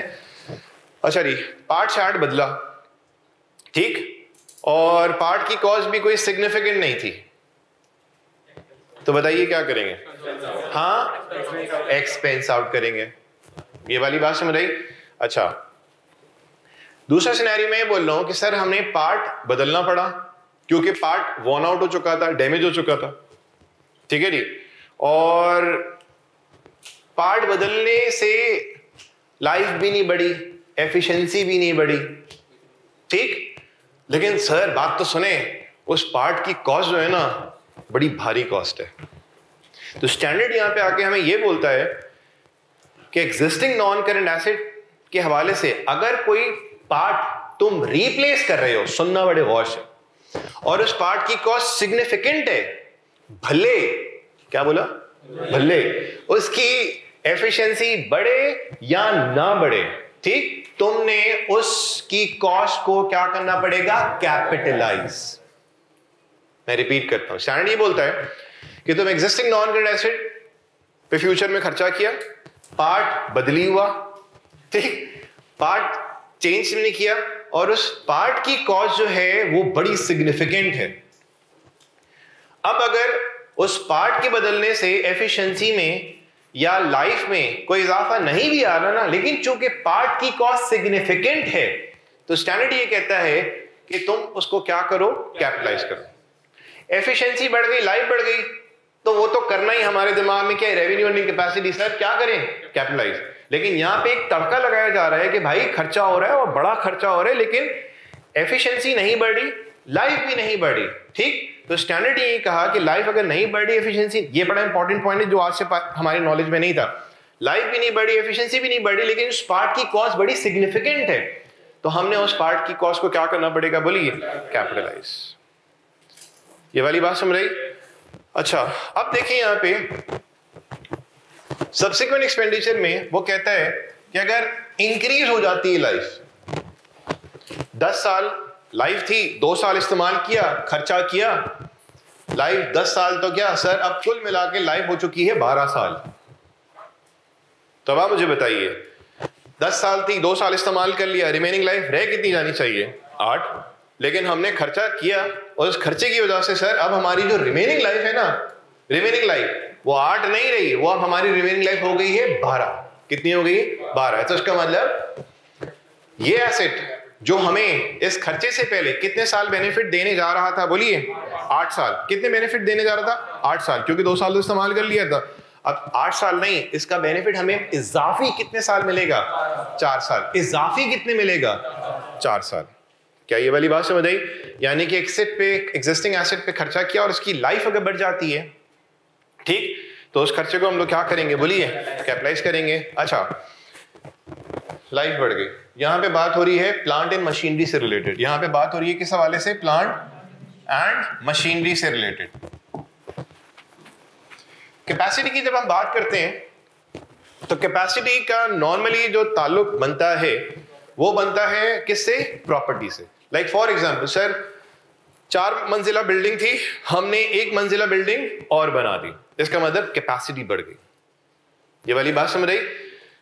एक फ्लैट था, ठीक, हमने उसमें कुछ और इजाफी एक्सटेंशन कर दिया, वो भी किस में आ जाएगा, बोलिए, कैपेसिटी में आ जाएगा। तो ये इसका ताल्लुक उमूमन किससे बताया जाता है, ठीक। और एफिशिएंसी बढ़ गई सर, एफिशिएंसी की भी बात किससे आ रही होगी, बोलिए, प्लांट एंड मशीनरी के हवाले से आ रही होगी। Sir existing non current asset था, उसके ऊपर हमने खर्चा किया, 10 घंटे चलता था तो फॉर एग्जांपल 100 यूनिट बनते थे। अब 10 घंटे चलता है, 100 नहीं 150 यूनिट बनते हैं। या यूं हम बोलेंगे सर 1 घंटे चलता था तो बिजली के 6 यूनिट कंज्यूम होते थे, अब 1 घंटे चलता है, बिजली के 6 नहीं, बिजली के 4 यूनिट कंज्यूम होते हैं। इसका मतलब कहीं ना कहीं से आपकी अगर कॉस्ट रिड्यूस हो रही है या प्रोडक्शन आपकी क्या हो रही है, बढ़ रही है, तो ये किस में आ जाएगा आपका, बेसिकली एफिशिएंसी में आ जाएगा। तो बेसिकली जो हमने बात अभी यहाँ पे की है, सबसे एक बुनियादी बात मैं रिपीट करता हूँ, एग्जिस्टिंग नॉन करंट एसेट पे जब खर्चा होता है, अच्छा रेवेन्यू एक्सपेंस, कैपिटल एक्सपेंस क्या है, रेवेन्यू एक्सपेंस क्या है सर, ये वो एक्सपेंस है जो कि बेनिफिट प्रोवाइड करते हैं 12 महीनों के लिए, ठीक, यानी कि provide economic benefit up to 1 year. Revenue expense क्या है, ये वो एक्सपेंस है जो कि बेनिफिट प्रोवाइड करते हैं अप टू 1 ईयर। समझ रही बात, provide economic benefit up to 1 year, ये कौन से एक्सपेंस, रेवेन्यू। कैपिटल एक्सपेंस क्या है, ये वो एक्सपेंस है जो कि बेनिफिट प्रोवाइड करते हैं for more than 1 year. PRC, ओए लेवल्स, ठीक, बेसिक बुनियादी बात। एक और बात का एडिशन, मैंने देखिए जो बातें थी उसको मैं समेटना चाह रहा हूं, बेसिक बुनियादी बात याद आ गई। अच्छा, मजीद बात हमने की, दूसरी बात जो पिछली क्लासेस में हुई थी, हमने कहा था एग्जिस्टिंग नॉन करंट एसेट पे जब खर्चा होगा, ठीक, तो उस खर्चे को हम लोग क्या करेंगे, या तो कैपिटलाइज करेंगे या तो क्या करेंगे, बोलिए, एक्सपेंस आउट। हमने बात की कि जो भी खर्चा हो रहा है, 3 बातें, रेवेन्यू, अर्निंग, कैपेसिटी, अगर उस खर्चे से क्या हो रही है, बढ़ रही है, तो हमने बोला भाई क्या करो, कैपिटलाइज करो। ये दूसरी बात। हमने आज मजीद कुछ बातें की, आज मजीद बातें क्या की हैं कि एग्जिस्टिंग नॉन करंट एसेट पे खर्चा हो रहा है और उस खर्चे से सर लाइफ बढ़ रही है, कैपेसिटी बढ़ रही है, ठीक, और तो और हो सकता है क्या बढ़ रही हो, एफिशिएंसी बढ़ रही हो, लाइफ बढ़ गई, 10 से 12 साल हो गए, कैपेसिटी बढ़ गई, हमने 1 फ्लोर था, एक और फ्लोर ऊपर बना दिया, 1 कमरा था, हमने मजीद कमरा बना दिया, ठीक, हमारे पास जो ट्रांसपोर्टेशन के लिए व्हीकल थी, हमने उसमें और डब्बे लगा दिए, ठीक, कैपेसिटी क्या हो रही है, यहाँ पे बढ़ रही है। उमूमन ये जो कैपेसिटी का वर्ड है ये किस कॉन्टेक्स्ट में यूज होगा, प्रॉपर्टी के कॉन्टेक्स्ट में। और फिर एफिशिएंसी वाली बात आ रही है कि हमने एग्जिस्टिंग नॉन करंट एसेट पे खर्चा किया, उससे उसकी जो कैपेसिटी थी या प्रोडक्टिविटी थी या कॉस्ट जो थी वो क्या हो गई, कम हो गई। ये कैपेसिटी जो थी प्रोडक्शन की वो क्या हो गई, बढ़ गई। अब इसी गुफ्तगू के दौरान हमारी एक और बात आई, वो ये कि सर अगर हम कोई पार्ट रिप्लेस करा रहे हैं, ये इंपॉर्टेंट पॉइंट है, मैं इस पार्ट को ज्यादा जूम करके बोल रहा हूं, पार्ट को अगर हम बदली करा रहे हैं, चेंज करा रहे हैं और उस पार्ट की कॉस्ट सिग्निफिकेंट नहीं है, ठीक, तो स्टैंडर्ड ने बोला चूंकि सिग्निफिकेंट नहीं है, एक्सपेंस आउट, ठीक। और उस पार्ट को तुम चेंज करा रहे हो और उस पार्ट की कॉस्ट सिग्निफिकेंट है, तो आपने बोला सर पार्ट चेंज हो रहा है तो सर इंजन की लाइफ ये हो जाएगी वो हो जाएगी। मैंने बोला इसका मतलब एफिशिएंसी बढ़ी है और कैपेसिटी भी बढ़ी है। हाँ यार क्या करेंगे, कैपिटलाइज। मैंने बोला अच्छा एक और बात बताओ, आखिरी पॉइंट, कि अगर पार्ट रिप्लेस हो रहा है, कॉस्ट सिग्निफिकेंट है लेकिन लाइफ भी नहीं बढ़ी, एफिशिएंसी भी नहीं बढ़ी, तो स्टैंडर्ड को खटखटाया, उसने बोला देखो बेटा अगर उस रिप्लेस पार्ट की कॉस्ट क्या है, सिग्निफिकेंट है, तो तुमने इस सिचुएशन में भी क्या करना होगा, कैपिटलाइज करना होगा। समझ रही बात? आइए यहाँ पे जो पॉइंट है देखें, 4 मिलियन कोई ये छोटी रकम नहीं है, ठीक। हमारे पास जो एसेट अभी तक नजर आ रहे हैं, ऊपर बताइए एसेट की कॉस्ट गिवन कितनी है, 15 मिलियन, ठीक, और 4 मिलियन। अब आप खुद अंदाजा लगा सकते हैं, ठीक, एक इंसान का जहन यहाँ पे क्या बोलेगा कि अगर 15 मिलियन के एसेट है और 4 मिलियन का एक खर्चा हो रहा है, तो हम बोलेंगे नहीं नहीं यार। अब अगर 100 या 200 मिलियंस के फॉर एग्जांपल आपके पास एसेट होते हैं, उसमें कोई 1 मिलियन का खर्चा हो रहा था, तो फिर हम लोग इस सिचुएशन में आ सकते थे कि यार एक्सपेंस आउट होगा या कैपिटलाइज होगा। वैसे हर शख्स जब भी इस पॉइंट को देखता है 4 मिलियन वाली बात को, तो एकदम क्लिक होना शुरू होता है कि यार ये एक्सपेंस या एक्सपेंस आउट या कैपिटलाइज। हम पुरानी चीजों को रिकॉल करें तो हमने बोला देखो साफ साफ बोल रहे अल्लाह के बंदे कि एफिशिएंसी नहीं बढ़ी, तो यार खुदा की कसम ये क्या होना चाहिए, एक्सपेंस आउट। लेकिन स्टैंडर्ड यहाँ पे आके जो मैंने स्टैंडर्ड की बात कही है, आई होप सो आपको याद रह जाएगी। अगर कॉस्ट सिग्निफिकेंट समझते हो तो क्या करो, कैपिटलाइज करो, और अगर इनसिग्निफिकेंट समझते हो तो क्या करें, एक्सपेंस आउट करें। लेकिन हमारे सामने 15 मिलियन का एसेट और 4 मिलियन का खर्चा हो रहा है, तो हमने इसको क्या किया, पूरी कैपिटलाइज कर दिया। और अगर हम लोग यहाँ पे जर्नल्स बनाते और हम जर्नल्स बनाते वक्त ये अजम्पशन का नोट दे देते कि it is assume the cost of 4 million is insignificant, that's why we are treating this 4 million as an expense. बात यहाँ पे सही होती लेकिन जस्टिफाई आपने कर दिया अजम्पशन के थ्रू।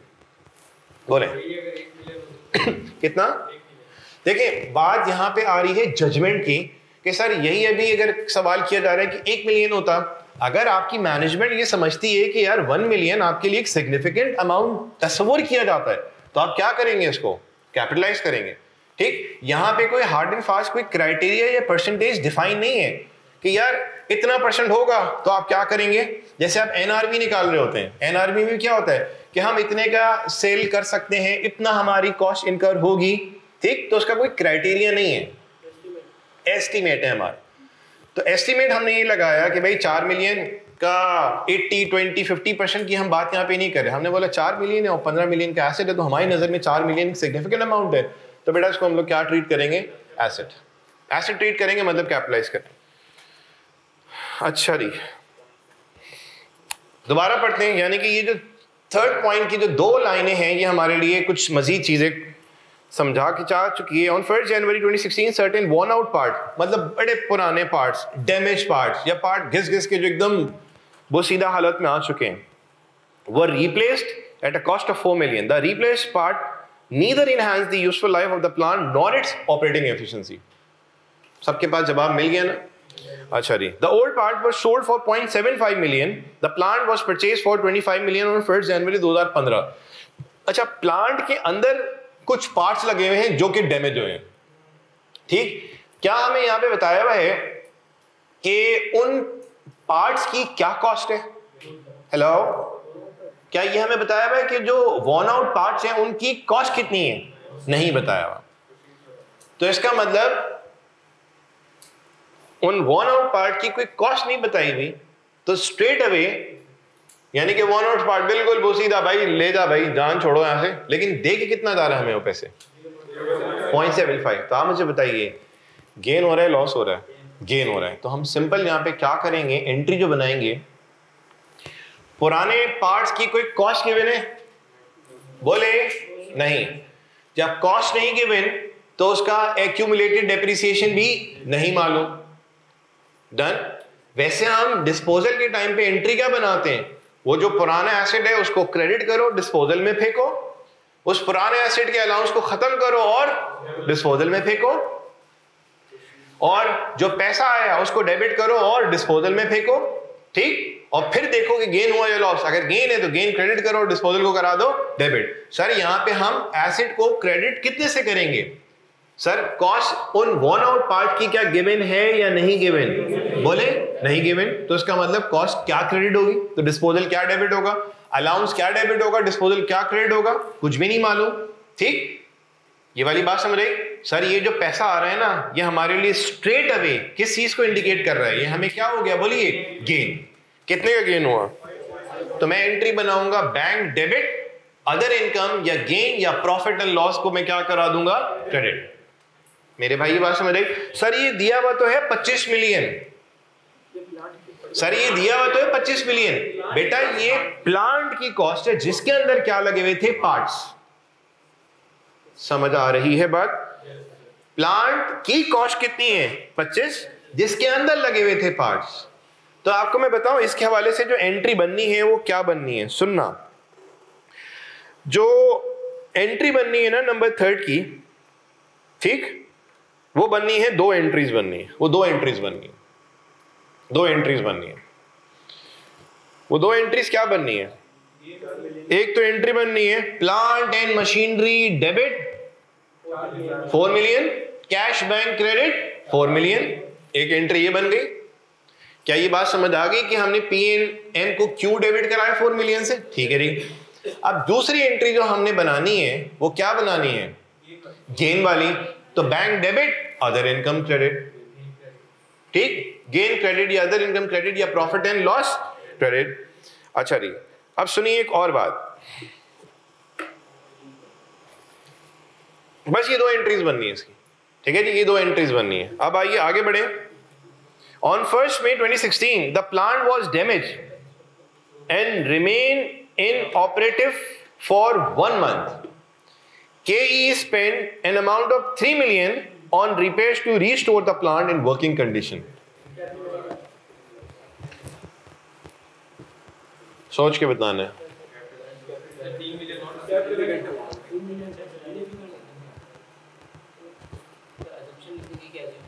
नहीं, पहले बेसिक आपका क्या ख्याल है 3 मिलियन के हवाले, सिचुएशन को पढ़ते हुए बताइए।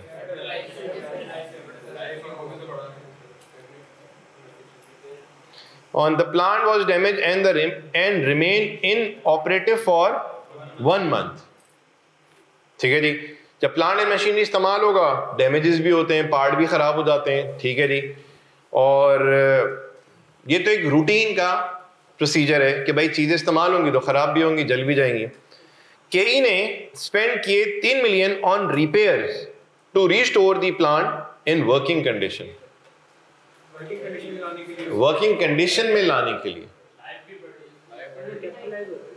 वर्किंग कंडीशन में लाने के लिए सोच के बताइए।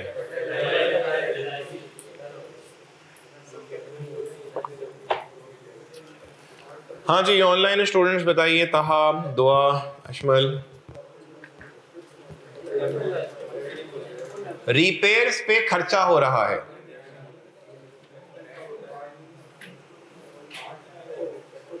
जी बताइए। कैपिटलाइज, हाँ जी लड़कियों आप लोग बताइए। भाईजान पीछे, दोनों में से कोई एक ही चीज तो होगी ना, या तो कैपिटलाइज या तो, अच्छा अगर इसको हम लोग कैपिटलाइज करते हैं तो आप क्या वजह बताएंगे? वर्किंग कंडीशन में लाने के लिए। इसका मतलब जब भी कोई हमारा एसेट है इस्तेमाल करने के दौरान ठीक खराब हो जाए, हमने बोला लाओ खर्चा करते हैं, ठीक, और एसेट की वैल्यू फिर एकदम मुस्कुरा के नजर आएगी सर बढ़ गई।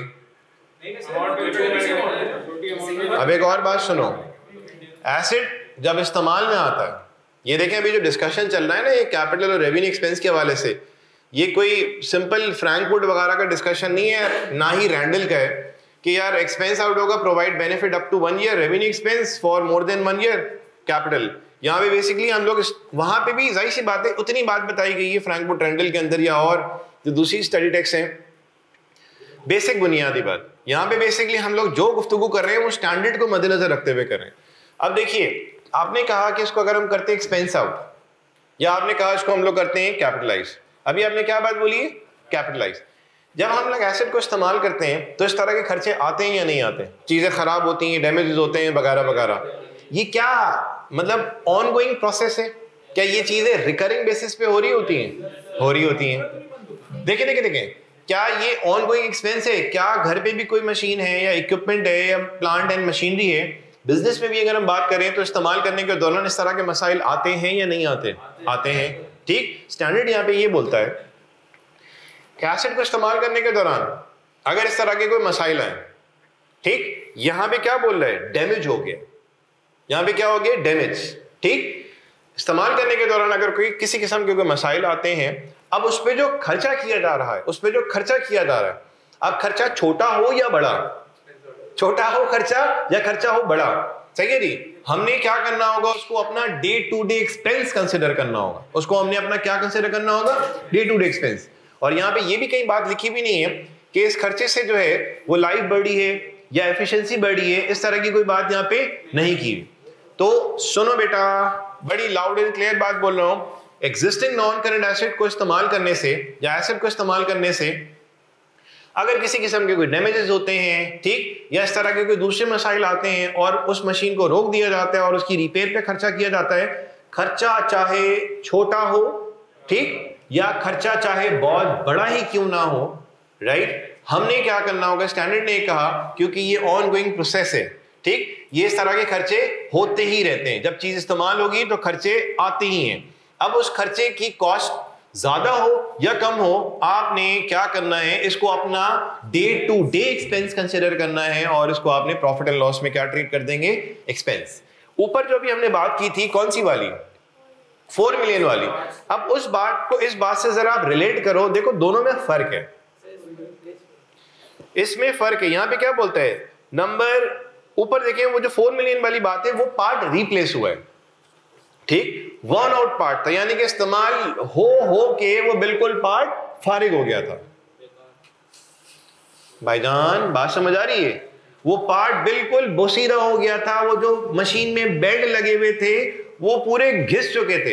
एक मिसाल ले रहा हूं, ठीक, अब उनकी रिप्लेसमेंट लाजमी है, ठीक, अब उन पार्ट को रिप्लेस करा रहे, खर्चा बिल्कुल ना होने के बराबर है, चंद 100,000 का है, क्या करेंगे बोलो? Expense out. Sir one out part थे, रिप्लेस किया, उन पार्ट की कॉस्ट इनसिग्निफिकेंट है, क्या करेंगे बोलो? Expense out. और अगर उन पार्ट की कॉस्ट सिग्निफिकेंट है, कैपिटलाइज। मैं इस बात के साथ मजीद एडिशन कर रहा हूं कि सर लाइफ भी नहीं बढ़ी, एफिशिएंसी भी नहीं बढ़ी, तो तब भी क्या कैपिटलाइज करेंगे? सर स्टैंडर्ड ने कहा है लाइफ बढ़ी है, ठीक, एफिशिएंसी बढ़ी है, ठीक, तो करना ही है। लेकिन अगर नहीं बढ़ी लेकिन पार्ट की कॉस्ट जो रिप्लेस हो रहा है उसकी कॉस्ट सिग्निफिकेंट है, तो क्या करना पड़ेगा बोलो? कैपिटलाइज। और नीचे जो बात कर रहा है वो ये कर रहा है कि वो जो प्लांट था डैमेज हो गया और रिपेयर पे कितना खर्चा हुआ बोलिए? 3 मिलियन।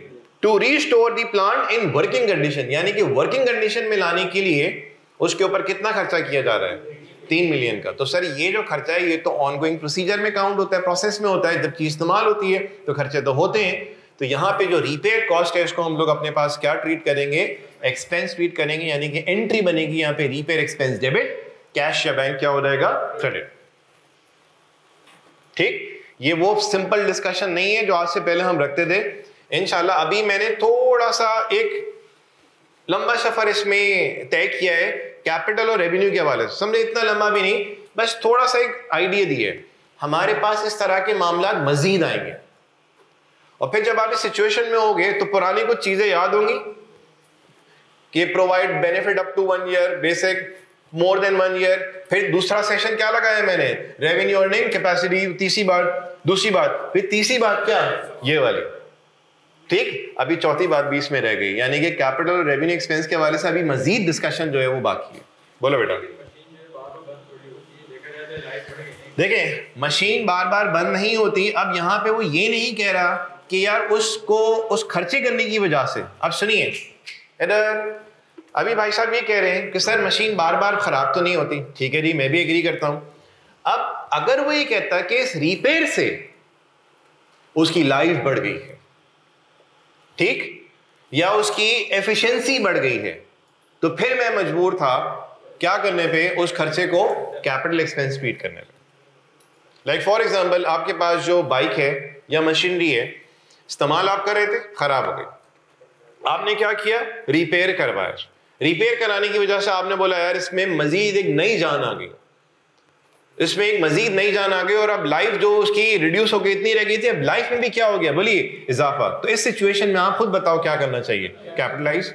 लेकिन सर हमने रिपेयर कराया, जिस कैपेसिटी पे वो चलती थी या जो उसकी लाइफ थी या जो उसकी एफिशिएंसी थी, वो दोबारा उसी पे रीस्टोर हो गई है। अगर रीस्टोर हो रही है उसकी वही एफिशिएंसी, वही लाइफ, वही कैपेसिटी, तो इसका मतलब सर ये हमारा कौन सा खर्चा होगा, बोलो बेटा, रेवेन्यू एक्सपेंस होगा, और इसको हम प्रॉफिट एंड लॉस में चार्ज करा देंगे। आइए आगे बढ़ते हैं। On 1 April 2016 a machine which was purchased on 1 July 12 for 12 million was completely damaged and was sold for rupees 1.2 million। ठीक है जी, prepare accounting entries to record the above transaction. मैं अकाउंटिंग एंट्रीज यहां पे बना रहा हूं, वैल्यूज नहीं रखूंगा, ठीक, वो सिर्फ डमी होगा और आपने इसके ऊपर वैल्यूज फिर प्लेस करनी होगी। मैं सिर्फ एक डमी एंट्रीज बनाऊंगा यहां पे। इंशाल्लाह कल हम लोग रीवैल्यूएशन मॉडल पे काम स्टार्ट करेंगे। अच्छा जी, पेज नंबर 25, पहली एंट्री 1/10/15 पे machine debit, bank credit, profit and loss में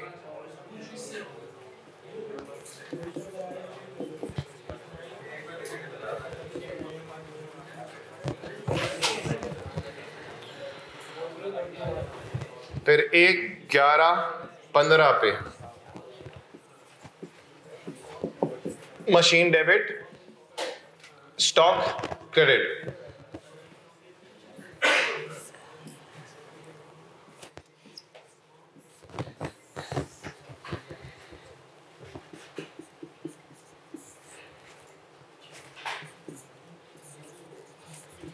plant and machinery debit, bank credit.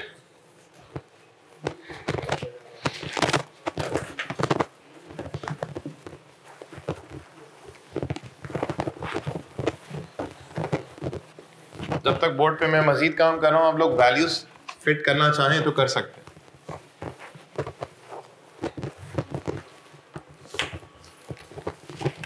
एक 1/16 पे ये हुआ, फिर 1/1/16 पे बैंक डेबिट,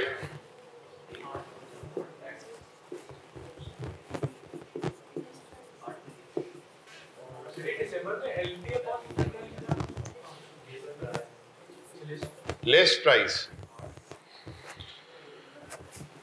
1/5/16 पे रिपेयर्स,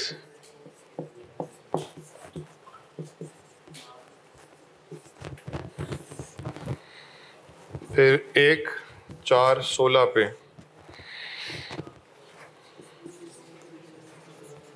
बैंक डेबिट होगा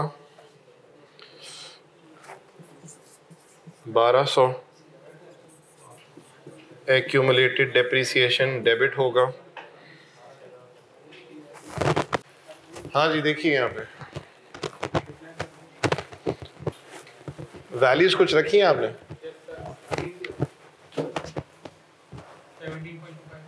17,250,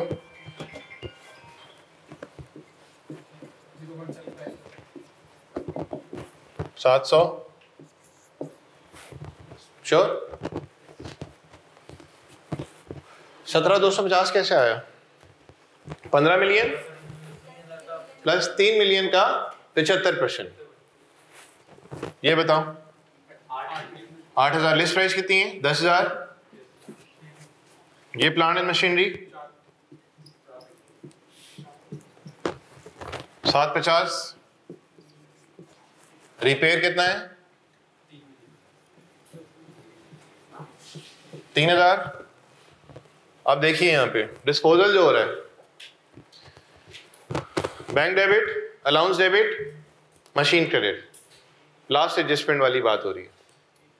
ठीक सर, वो जो इससे ऊपर वाली एडजस्टमेंट थी वहां पे डिस्पोजल की आपने एंट्री क्यों नहीं बनाई? मैंने ये बात की थी, मैं फिर से दोहरा रहा हूं, सवाल दिमाग में आ रहे सर। ये जो इससे ऊपर वाली एक एडजस्टमेंट थी उसमें आपने डिस्पोजल की एंट्री क्यों नहीं बनाई? जहां पे वो बात आ रही थी ना वॉर्न आउट पार्ट्स वगैरह, वहां पे डिस्पोजल की एंट्री क्यों नहीं बनाई? वहां पे हम नहीं बना सकते थे क्योंकि उन वॉर्न आउट पार्ट की हमें कॉस्ट गिवन नहीं थी। अगर गिवन होती हमें अलग से तो हम वॉर्न आउट पार्ट की कॉस्ट क्रेडिट, फिर डिस्पोजल, फिर अलाउंस, फिर डिस्पोजल। ठीक, तो सर ये जो लास्ट में हमने एंट्री बनाई है डिस्पोजल की, ये क्यों बनाई है? क्योंकि डिस्पोज एसेट की यहाँ पे क्या गिवन है? बोलिए, कॉस्ट कितना? 12। तो बैंक डेबिट, नजर आ गई बात? Copy paste. ये मालूम नहीं है, वर्किंग वन। वर्किंग वन आप खुद कर लेंगे। कौन सी वर्किंग है? Accumulated depreciation of dispose asset, machine credit. ठीक सर 12,000 से 1200 माइनस कर दें? नहीं ना, ऐसा थोड़ी होता है मार्केट में। 12,000 में से अगर आप 1200 माइनस करते हो तो आप बोलोगे एक्यूमुलेटेड डेप्रिसिएशन तो आ गया, लेकिन गेन या लॉस को तो आपने उड़ा दिया। अरे हाँ, तो यहाँ पे जो स्पेस दी हुई है खाली जगह पुर करने के लिए, यहाँ पे आएगा या तो यहाँ पे आएगा। अगर बैलेंसिंग फिगर इधर आती है ये रखने के बाद, तो लॉस बता सकते हैं अलाउंस कितना आ रहा है? कुछ साथियों ने निकाला है? मैंने W1 की कोई खास इंपॉर्टेंस नहीं दी। वर्किंग वन जो है वो आप लोग खुद कर लेंगे, कितना आ रहा होगा वर्किंग वन का।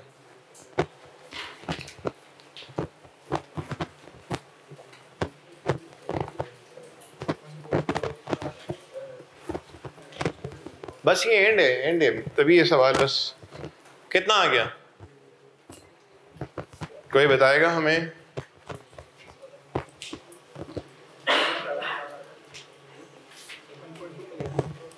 जी हाँ जी, नूर क्या सोच रही हो बताइए। एक्यूमुलेटेड डेप्रिसिएशन कितना है?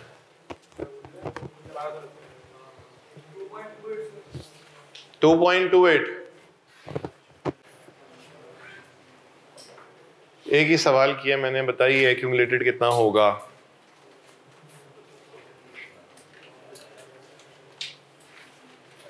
हाँ जी खुशी, हमें भी खुश करें, जल्दी से बताइए जवाब देके। हाँ जी,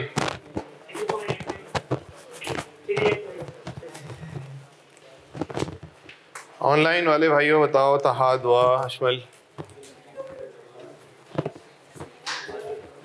जी, बतूल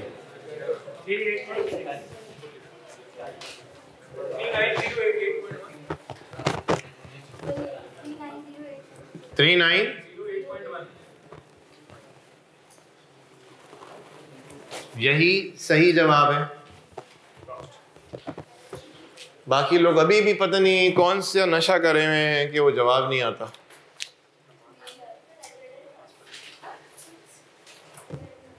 तो ये तो लॉस नजर आ रहा है।